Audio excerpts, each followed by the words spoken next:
हाँ कहो बेटी, क्या कह रही हो? अरे जल्दी से भेजो उन्हें।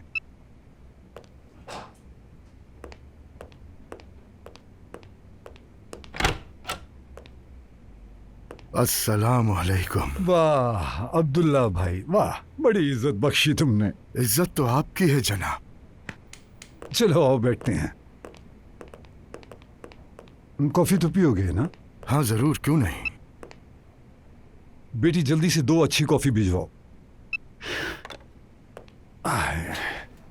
तुम्हारी कॉल से दिल खुश हो गया। मैं भी काफी दिनों से तुम्हें याद कर रहा था, सोचा तुम्हें फोन करूं, लेकिन काम धंधे में वक्त ही नहीं मिला, माफ करना। बिल्कुल, मेरे साथ भी ऐसा ही है। तो हमारे बच्चों के रिश्ते की जो बात तुमसे हुई थी, उसके बाद तुम्हारी तरफ से कोई खबर ही ना आई। मैंने सोचा अब्दुल्ला भाई शायद ये बात भूल गए हैं। ऐसा कभी नहीं हो सकता, हम जो कह दें वो करते हैं। बल्कि आज इसीलिए आया हूं मैं।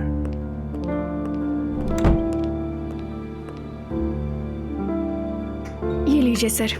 बहुत शुक्रिया बेटी। ये लीजिए। शुक्रिया बेटी। तो खुशखबरी के साथ ही आए होगे इंशाल्लाह। हाँ अमीदी भाई, अल्लाह खैर करेगा। काफी वक्त से जो बात टलती आ रही थी, अब मैं चाहता हूँ कि जल्द अज जल्द तय हो जाए वो, अगर आप मुनासिब समझो। वाह अब्दुल्ला भाई वाह, अभी आए और छा गए। सब कुछ रब के हुक्म से होता है। लगता है वक्त अब आया है, तो फिर कह दो ना भाई, कहो ना मुबारक हो। लीजिए हमीदी भाई, कह दिया, मुबारक हो आपको।